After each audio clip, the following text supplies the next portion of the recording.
Hello and welcome back to Tabletop Dubshot, a live action D&D game with all baristas. I am Renee, your dungeon master, and with me is Bela, I gaslit Val. PE, Buka. and Jordan. Pierce. Last we left off, our party survived their encounter in the warehouse, and once they made their way outside, filled in one of the guards on what had happened. While this was happening, they met two members of a well-known adventuring party, the Crystal Talons. After Kubosh and Lina introduced themselves, they informed our party that they were hired by Hekan, Buka's employer, and they made their way into the warehouse. Our party made their way back to the Leaning Tree, and after successfully finding a secret entrance in to Hekan's lair or hideout, they made their way underground where Hekan was meeting up with his bodyguards about discovering who was causing these fires. Our party filled them in on what they had uncovered during the fight. They also learned that these members of the Crystal Talons deceived our party and they rushed back. They saw that boxes and crates were missing and they made their way to the port to try and catch up with this group. They made their way onto a boat that seemed like it had arrived recently, and using a well-placed detect magic, they encountered Lina, who had made a wager with Kubosh that our party would follow them to the port. She filled them in on some details about the Pyre. They were a group created to destroy magic in Solivant. With that, she bade them farewell, and that is where we are now. So, at this point, it is late into the night already. At this point, it's probably well past midnight. You guys have uncovered some information about the Pyre, so not really who's in it, but a little bit about kind of what they are about and what they're trying to do. What would you guys like to do? Believe I put the captain back to sleep, so he's not gonna shh as I press my fingers against his lips. He closes his eyes and a gentle snoring starts going through the night. Okay, that was wild. We need to get out of here right now. I don't know whose ship this is, but we have to get back to Hekan. The stuff is gone. I mean, I don't think there's much we can do at this point. We're not gonna find him this late. Yeah, I like at Teves. Do you think Hekan is still awake, or should we wait until the morning? Honestly, at this point, I mean, he might be awake, but I don't think he's going to want to be interrupted at this point. Plus, all we're going to tell him is that they got away. So it's up to you. It's up to you guys, best friends. I don't want to interrupt his night meditations and affirmations. Okay, I think we have to call it a night and face the music in the morning, and maybe Hekan will have an idea of what to do with the Pyre and the Crystal Talon. Sounds good. Let's go. You guys kind of shimmy your way back, but like in reverse, down the ropes. You guys make your way down. Where would you guys like to go? As far as either doing more stuff or trying to get some rest. Whose home is closest? Because for sure. It's probably my apartment. I'm thinking back to my apartment now. This is in my head, so you can't hear this. Past Buka, have I hidden anything else in my room that would be of contraband? No. Perfect. Sweet. No. You do know you live in a very small one bedroom. Oh yeah. It's like a studio, so I'm excited for this sleepover. Okay. Yeah, we can just go back to my apartment, I think. And Hekan usually visits in the morning for breakfast. So we can catch him hopefully after he's fed, and we'll have some time to maybe think of a way to deliver this news without sounding like we almost got our butts kicked. I don't think we got our butts kicked. No, but we would have. And I didn't know that until I blinked and she was gone. So, I think she was magical or had magical things. She had a bunch of magical. You know what? I'm going to chalk it up to privilege. She could afford or steal magical items. So, once we get that many magical items, we'll be back and we'll fight her. It's not that hard to afford magical items, Buka.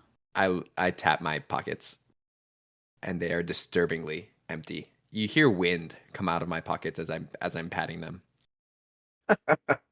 Yeah, not hard at all. Or steal. Let's just Why'd you look at me when you said that? But let's Talking just about Lina. go back to the apartment. Is the Bachelorette still happening? Is Patrice Usually, still there? the last two times Patrice came through with her bachelorette party, they ended up outside asleep on the ground by like 1 a.m. I don't know So how they're close we are. sleeping. Got it. Let's join their Yeah. sleepover. Oh, outside. No, I'm. Oh, she's gonna get married, right? We're not supposed to do that with. Anyway, Sleep next to them? I walk away. You guys make your way back towards the leaning tree. And as described, you do see like different members of the bachelorette party tucked into like kind of off to the side. There are like random bales of hay that seems like Bobby has brought out, and like these very like they're not even blankets; they're just like tarps, and you just kind of cover them up a little bit. But you guys make your way inside. Hey, He yawns. Hey, you guys! Finally, that bachelorette party is over. They're a hoot, you know. yeah, I see that they picked their usual spot outside. I'm glad we put in the reservation for tonight. Yeah, well, it's not exactly her first go around, but yeah, no. What are you guys up to right now? Well, we're about to hit the hay, but I was wondering maybe we help you clean up and you pour us up a couple glasses. Yeah. No, give me a second. And then he goes and takes it kind of to like this back kitchen area, and he comes back out and just gets like they're a little bit smaller, but just kind of like some little nightcaps for you guys. Are you guys all staying here? Or? Yeah, they're gonna stay with me. Okay. Is there enough room up there? Oh, there's plenty of room. You've been there. It cuts to you guys are all awkwardly a little too close shoulder to shoulder as you guys are in Buka's room. Buka, describe your room. Yeah, we're all sitting on a twin extra long bed. So at least it's long enough for Buka to be sleeping, but it is definitely not wide enough for anything more than 1.5 bodies worth of people. Thankfully, Buka is half a body's wide, so at least one other person will sleep comfortably on the bed should they choose. And I think there is no real closet. It's like an outside closet. So whatever space there was is taken up by things that would have gone in the closet instead. The desk by the windowsill, I call it a desk because it used to have a chair there and a bunch of writing utensils and scattered paper, but it's turned more into a shelf. And you can see a bunch of letters being written on paper and not fully completed letters, just individual letters. Buka's been practicing. There's a candle in the windowsill, a candle on the bedside table that is really close to burning one of Buka's only jacket sleeves. And other than that, it looks pretty tidy. Buka's pretty clean for the most part, which is surprising considering how dirty Buka's coat really is, how dirty his fur is. And yeah, I think the only thing in the room that looks like it is any kind of nice or special or extravagant is Buka's been carving a little platform mount for his sword when he's not wearing it. So that he places. I place the sword onto that. I guess it's a mount. What do we call? What is that called? Yeah. It's almost like a standing rack. I'm fanning out my bed sheet to be on the ground so that somebody can sleep on the ground. Okay, so there's room right here. If anybody wants to lay down next to the bed, actually, you know what? I'm so sorry. I'll sleep on the ground. No, You guys, no, you it's can take the okay. bed. I'll sleep on the ground. This is The your host sleeps on place. the ground. No, Yeah, I no, think I I fall down. insist. I fall down onto the ground. Oh my gosh. What does this attic look like? Yeah, we can get you. I mean, it's not gonna be a bed, but we can get you some bedding up there if you guys. I would love that. That sounds great. Right on. We'll go. They're gonna be right. And then it's one of those like pull downs.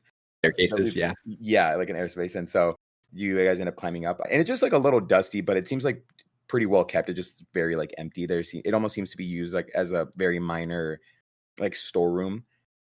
And honestly, at this point, it's probably things that are forgotten about already.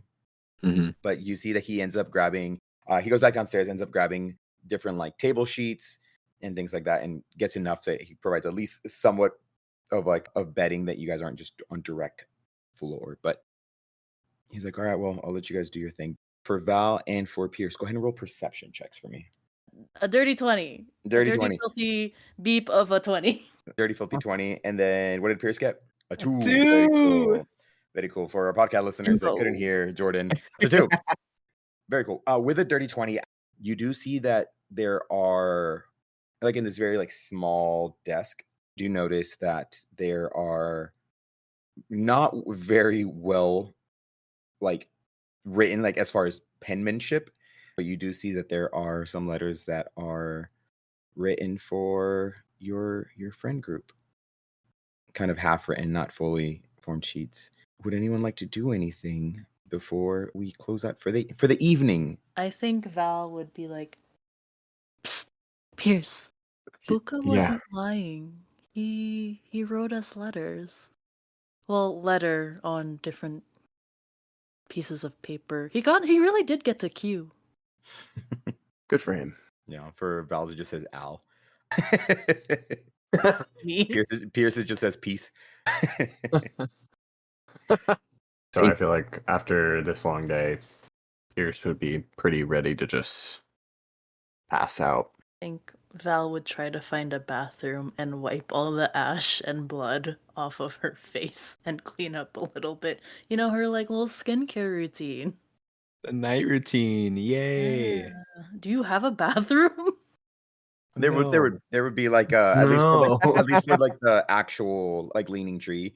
Okay. So as it's already, I mean, the leaning tree is open. It's open. It's a tavern. It's open 24 hours a day. But Val, as you like head downstairs, just get some like fresh water and something to like wipe off your face and stuff. Yeah, it's that moment like when you spend the night at somebody's house, and for whatever reason, like because you don't know where the creaky spots are. So as you're like making your way down from the attic to the second floor, it seems like every spot you hit is just a little too creaky, but you eventually are able to find where like the washroom is, and you're able to get clean. Everyone else is dirty. I think Buka nurses the nightcap at the desk while trying to clean up the papers and practices Q a couple more times. Starts R's. He's gone through the alphabet at least once, but can't quite. The consistency's not there. So working on consistencies with R's next, and I'm gonna take some time to stare at my sheath because it sparked some interest with Lina on the boat before.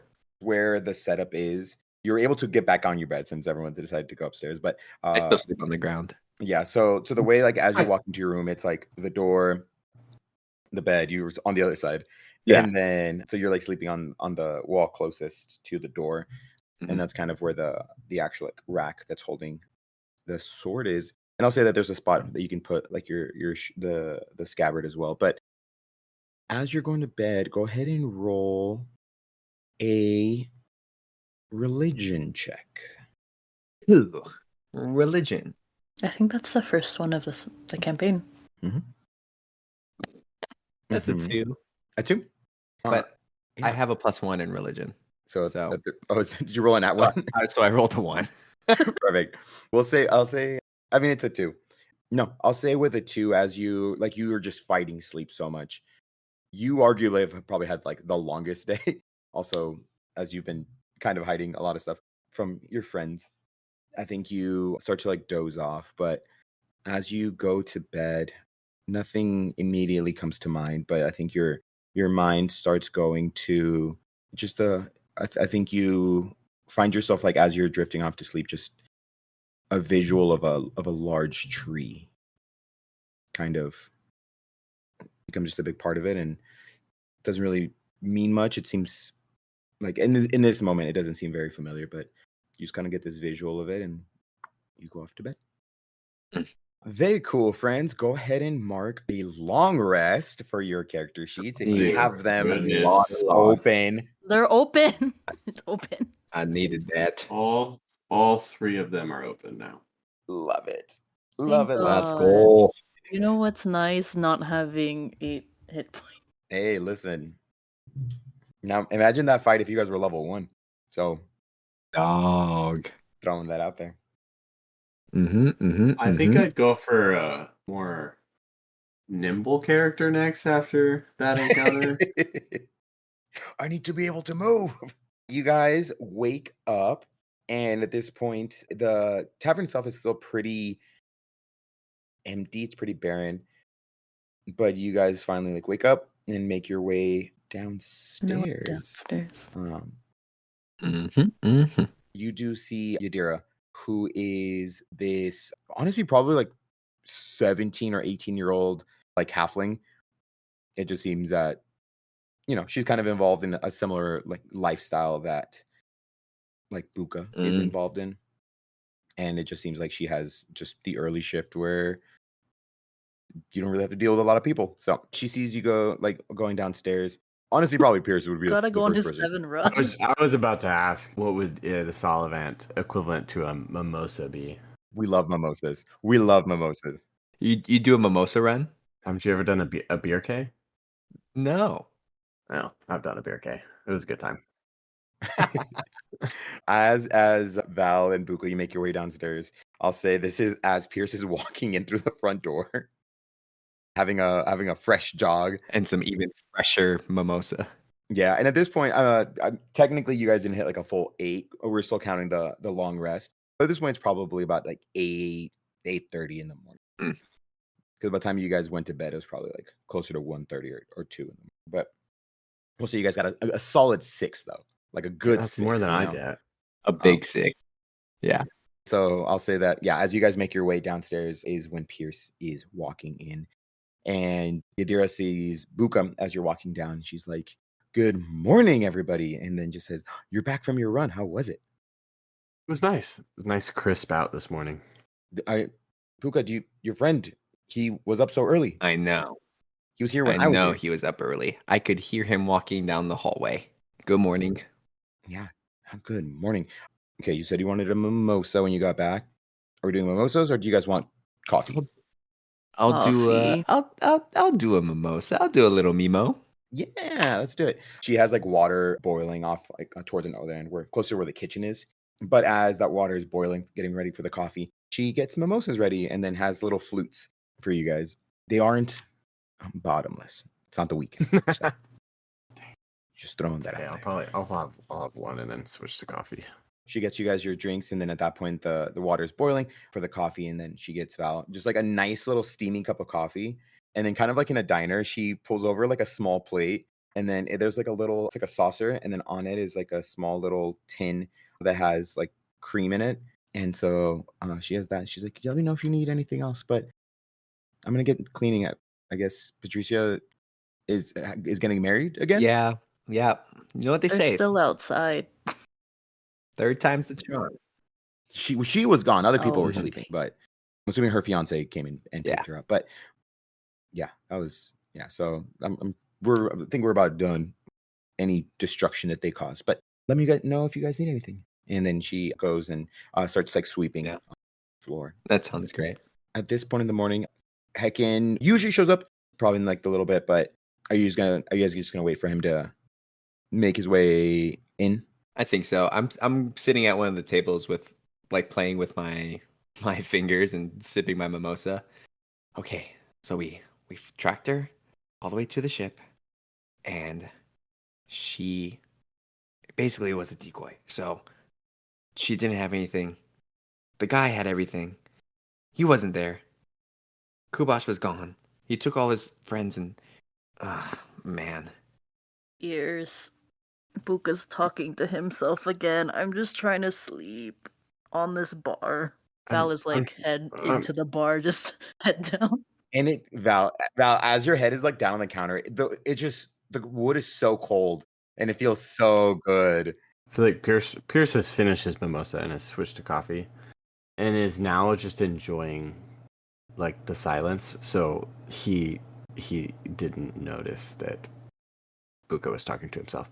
And then when it's pointed out, he kind of turns and looks over at him and is like, kind of leans like he's trying to hear, and then can't still, so he just goes back to his coffee. you catch like glimpses of like or like just bits of words, but it just the order that you guys are sitting in, it's like Buka, Val, and then Pierce. And so you guys wait about 15 or 20 minutes or so. And then from the back kitchen area, because Leaning Tree doesn't sell food, but there is it's almost like an employee like break room kind of like vibe. And like the dishwasher and stuff is back there as well. But Hekan comes out carrying like a plate of like just steaming hot food and sees you guys and just says, good morning. Hekan, hi. Wow. What are you having for breakfast? Oh, for breakfast, eggs and sausage. Nice. Gotta get that protein in. Mm-hmm. Yeah. How was? And then he like walks past you like as you're asking whatever. Sir, and he has like a sir, coffee how was mug. the rest? He's How was just the like, rest of your night? Is everything okay? just good? I'm going. I follow him to his table. Sit, Buka, please. I sit down. I wanted to update you about what we did last night. All right then. Yeah, so we went back to the warehouse, and Nasir was there. Okay.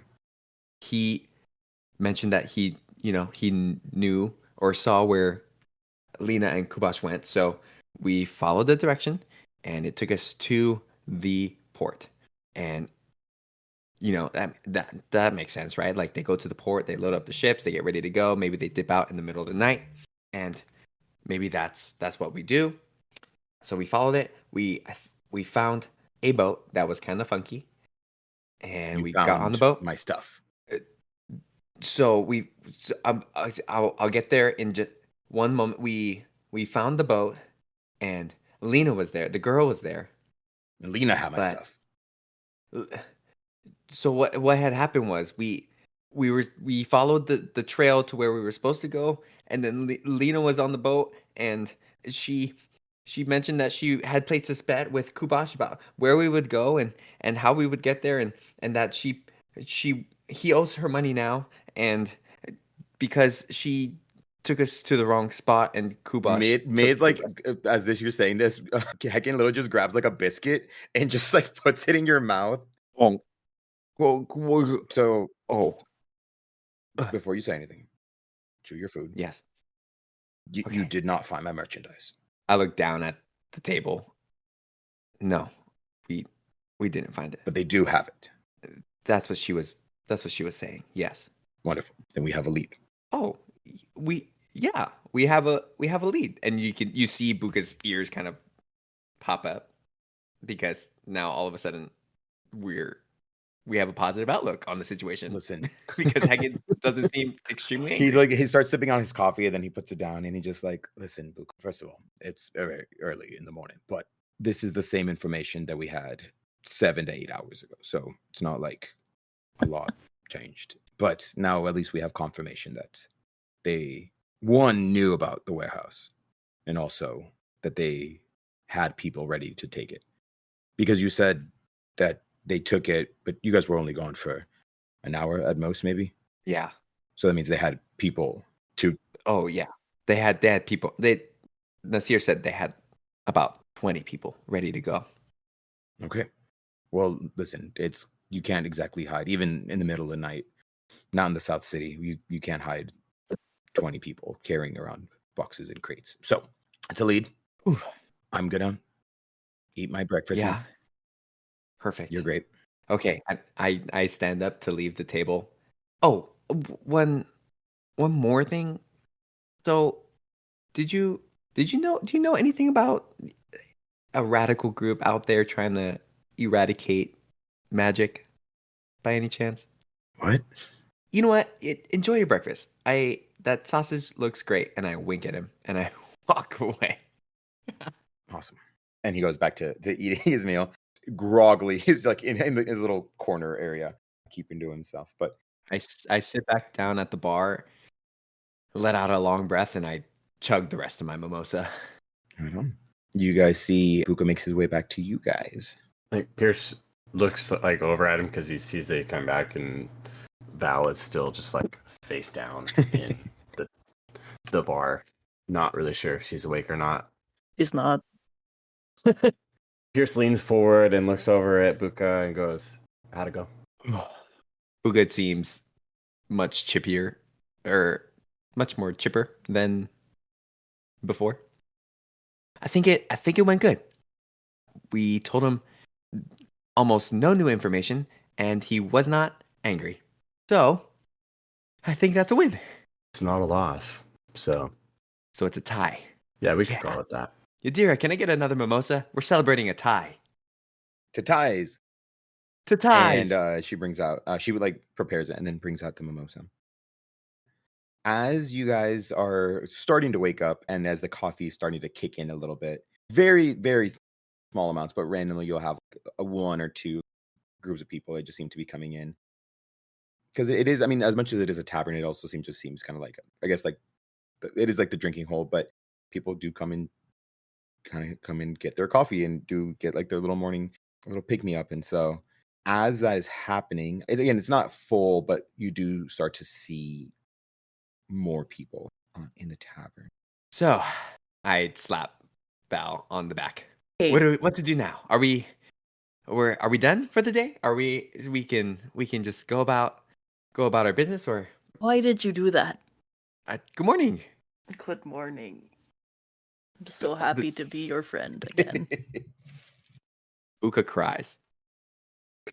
In a good way or a bad. Out of confusion, Pierce looks over and just is so just trying to figure out why Buka's crying. Val, you start to have flashbacks about the letters. I genuinely am so happy to be your She friend. cries. With no sarcasm. No, I don't think Val cries unless it's her parents. LOL. Buka stares at, I think, what is the back of Val's head, because I picture Val turning her head away from Buka and just putting it back down on the counter.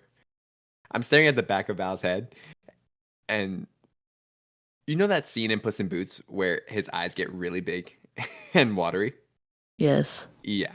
Buka's eyes get real big and watery, and he's holding the mimosa glass so close to his face. He goes, "I'm happy to be your friend too." And drinks a little bit more of what I'm assuming is his third mimosa. But at this point, anybody that is drinking coffee, which I think is just Pierce and Val, it is about 30, 40 minutes in, and the coffee starts to do what it's meant to do. You guys do have a couple leads as far as somewhere nearby. Because I would say, like, even, no roles necessary, that Hekan brought up a good point of if there's 20 people that were like nearby and they were able to move an entire series of merchandise and boxes and crates from a warehouse out within that 30 to 40 minutes, odds are that they're at least in like the general region or vicinity. Somebody probably saw something. So that is a possible series of leads that you guys can investigate. You guys can also report back what you found out. You guys learned about what was possibly like an assassination group is now some kind of weird cult, like anti-magic cult. So you guys are learning a lot. That's nice. Okay. Mm-hmm. Buka, I think we should report back to Helena. We have been gone for a good amount of time, learned a little bit, and before we follow any more leads, I think she should know where kind of we stand. I think Val gets up, big red mark across her forehead, that since we're already traveling back, we might as well investigate on the way. Seems a little bit more efficient. Buka's just happy to be sitting at a bar with his friends. Okay, we can do whatever you guys want. I'm ready. Why is your eyes wet? Buka turns slowly. My pupils haven't undilated at all. They're still huge. It's giving the illusion of having passed away and gone to heaven. There's a bright white tinge to everything. I think it's just really bright outside. My eyes are starting to water. Okay. Let's just take these to go, and hopefully this coffee starts to kick in. How would you guys like to go about investigating? Here's a thought. Should we kind of snake our way back towards the keep, passing by, the main roads and seeing if anybody saw or heard anything from last night, or should we try to be as as time efficient as possible and go straight back to the keep, share our information, and go from there. If I'm going strictly based off of a video game bias, I'm here to check off some quests. Side questing. Yeah. And I think reporting or investigating the leaning tree was a side quest. We did that. Now we got to go collect our reward. Yeah, I also think if we snake back and we learn something that can't be delayed, I guess. Urgent. Right, and like wait, a slight deviation from going back to the keep could end up with us just never going back to the keep. I also will say, I'm not trying to make you guys lean because I'm down for whatever. But as your guys' DM, I think the two kind of options that you guys are being presented with right now, I think both work and make sense. There is the Pyre approach. That one you guys have less information on as far as current whereabouts, but you do know more about them, and that's technically why you guys got hired by the crown, basically. Mhm. And then the Crystal Yeah. Talons thing, it seems, is more of like a Hekan job. And Cool. so, because that one is, it seems like they found out about this fire and they made their way in and stole merchandise. And then they took advantage of whatever the Pyre seemed to be doing. So I think we try to button up with the keep. Okay, back to the keep. Cool. takes you guys about another 45 minutes or so as you guys start making your way, and kind of like in reverse order as you guys start heading north. There is this natural progression of kind of shoddy looking buildings and more of a warehouse district, and it starts to become nicer and nicer homes and very well kept buildings and well-to-do businesses, as even like the dirt almost seems cleaner. Like the ground itself just seems to be like sparkling and glowing a little bit more. And at this point in the morning, there are people out, and as vendors are starting to sell some wares, you can hear just like kids are running around causing mayhem. And then there's just the sound of a city alive, as at this point, especially, days following this attack that happened in the keep, life goes back to normal almost immediately. So there is this level of normalcy as you guys make your way past all of this part of the city and eventually making your way towards the castle. Pierce, it's easy. You literally just show your normal identification and you have your ring and you're able to get in. With that also, though, you guys are also have access to the upper keep as well of the castle. So kind of like that third ring where the crown and the lanterns are. I think as we're walking from the outskirts towards the keep, you can physically see Buka's stature change from extremely confident and comfortable to cautious and wary as the buildings get nicer and the dirt gets cleaner. It almost feels like I'm shrinking a little bit in height. You could just maybe half an inch, just a little. Still taller than Pierce. Pierce, as you start making your way towards structure and stability, some part of you kind of stands up just a little bit straighter, and you're like, I feel like a half inch taller right now. Still shorter.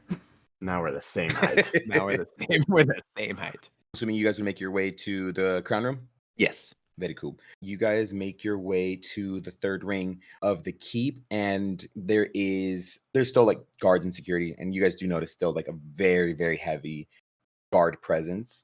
Even though the city itself feels like it's normal, you do notice a little bit, more awareness and sense of present danger kind of amongst the guard. And as you guys make your way to the third ring, there is a guard that escorts you guys. And so you guys are brought with someone. You guys make your way towards the crown room, and you guys see Weaver sitting in a crown at this point, even a more immaculate looking dress, even more jewelry than she had on before. She's a lot more jingly and clinky as she has more and more jewelry on. And then standing next to her is Helena, and then along those the actual sides are more guards. But and around or next to the throne itself is just Weaver and Helen. I'm picturing sunlight through one of the windows hitting the jewelry and almost like a crystal chandelier. It's so opalescent as it's already a stained glass window. Lights coming in through that, and then it's reflecting off of more jewelry. So your friend is by the literal definition, dazzling. But as she sees you guys, she's like, "My friends, my friends, welcome back." Helena, like, I'm going to give me a perception check. 18. 18. One of my better rolls. 15. All of you guys catch just like as there's like this slip in demeanor from Weaver. There's like a small smirk from Helena as you guys. She you only see it for like a split second as she looks down, but there's like a smirk as Weaver was kind of just a giddy young kid again, seeing you guys. But you guys make your way towards the front, and it is just like standing room, as she is like the throne itself is kind of like a few steps up. But Helena kind of speaks up a little bit. What were you able to uncover anything on your journey? Yes, and I think Buka has no idea how to act. Takes a knee Oh, and puts his head down. It's like, yes, we were able to make it back to the leaning tree, and I spoke with Hekan, and I can confidently say he has nothing to do with the attack on the keep. Weaver, there's like Buka, you don't see this as your head is down in a full like you have my like sword kind of like energy right now. And she kind of looks over at Pierce and Val as Buka makes this comment of like, "That's good," and then right, and then she looks towards both of you guys. I mean, this is the first time we met Hekan, but I'm with Buka. With the conversation that we had, what we did learn, I don't feel like there was anything that leaned towards Hekan being involved. And I think, if anything, the rumors of meetings or gatherings happening at the Leaning Tree could have been purposefully created. Okay, well, I'm glad you're Buka. Please rise, Buka. Yes, and I stand up, but my head is still down. I still There's look at just the ground. smirking because it doesn't happen often, but he just thought it was funny because Buka has no idea what he's doing. Buka, you're doing great. Well, I mean, that's unfortunate that we weren't able to get more information about, I guess, what happened. But I mean, I'm glad your employer wasn't involved in this. And then Helena kind of speaks up a little bit and just says, "Well, Your Majesty, this also is fortuitous in that that's one less lead that we have to follow. And so I think, if anything, this helps provide a more clear path as to discovering and uncovering what it is that happened here this last week." I elbow Pierce a little bit. I'm like, show them. Do you have the ring or the armor or? I think Pierce would have kept the ring, but as he gets like kind of nudged and like looks at Buka, you could tell that it's not that he didn't know what to say, he just didn't know how much to say. Oh. And so he like pauses for another minute and catches Helena and Helena, as we did lose the lead on their supposed lead on Hekan, we didn't necessarily not learn anything during our time in the south. And I pull out the ring and give it to her. This is the same emblem from the assassins. Wait, do I still have the head? Yeah, you said you kept the head. Perfect. I think at this point I'm like, here, and then I just hold it by like the little scruff of its like. Goes with the ring. Val, you shouldn't have. And then with her gauntleted hand, Helena just goes, I'm gonna take this. Thank you. And this is, I'm assuming, the owner of this ring. Yes, it was. Okay, wonderful. And she kind of looks over to one of the guards, and the guard is like, kind of like awkwardly, kind of like shuffles over, and just you can, well, here you go. Thank you so much. Well, that was unexpected, but that means you did find certain members of this organization. As far as we can tell, not really sure exactly what was going on. While we were spending time in that area of town, there had been a fire, and we had gone in to try to help some people get out, and were attacked by these men. And it seemed as though anybody in the building wasn't meant to make it out what they were trying to hide or why this location, but it just didn't feel. The confusion for me, and I think all of us now, is we don't know why they're involved in setting fire to random buildings in the south part of town and the attempted assassination. Okay. Well, and then this is when Weaver speaks up a little and just says, "Well, that means we can we know where they're at least, right? So they're in the south part of the city. At least some of them. Yes. Okay. Absolutely. I mean, you all encountered them," and then looks over at Helena and just says, "Well, this is good. Then we can get a garrison out there, and we can start going door to door, and we can start investigating." Buka pipes up. Ma'am, looks down again at his feet. I also learned the name of this organization that set fire to the warehouse. Have you heard of the Pyre? As you say their name is the Pyre, you see that Weaver looks confused, and Helena just says, "Pyre? No, we haven't heard of this organization. But I mean, based on the emblem, I guess this makes sense. How did you gather this information from?" And then it looks over at the guard as the guard is still like awkwardly holding the head of the knight that you guys beheaded earlier. Buka is pointing at that head and nodding. Okay. Well, okay, wonderful. Then I don't know much about this organization, but it also seems odd that you said, causing fire. They're the source of some of these fires, or they're the source of these fires in the South City. Correct. And I think they might be after the destruction of magic. Weaver kind of like looks at Helena. Buka, what makes you say that? We asked around, and I fold my hands behind my back. Go ahead and roll a deception check for me. Anyone amongst you two can action if you would like. You just have to tell me how you give them the help action. But somebody help me! Somebody help me lie. So for our listeners and for friends, giving the help action, you have to be kind of within vicinity, but you basically do something or say something that like helps in either, like in this case, with the deception, or if they're doing a skill check of some kind, and then the person can roll with advantage. But you just have to tell me how you would help. I'm not gonna lie. Inside thinking for Pierce, while he might omit some truth, I don't think he would help somebody Val would lie. Val says we did ask around. We did ask. We met someone during our investigation who seemed to know a lot about a lot, and she only let us ask one question, and we didn't want to fight her because she definitely would have ended us. But we asked about the Pyre, and that's what she told us. Go ahead and roll a deception check first. Oh, is this the one roll, or do I get advantage on it? You do get advantage, JM. Okay, perfect. But the first roll is a 26. Why did? Hell Wait, yeah. There's a chance. Nope. You're gonna want to go. We're gonna want to go at the 26. 26. Oh yeah. 26 is good. As you say that, you kind of discovered that around. You see that Helena just says, "No, this is news to us."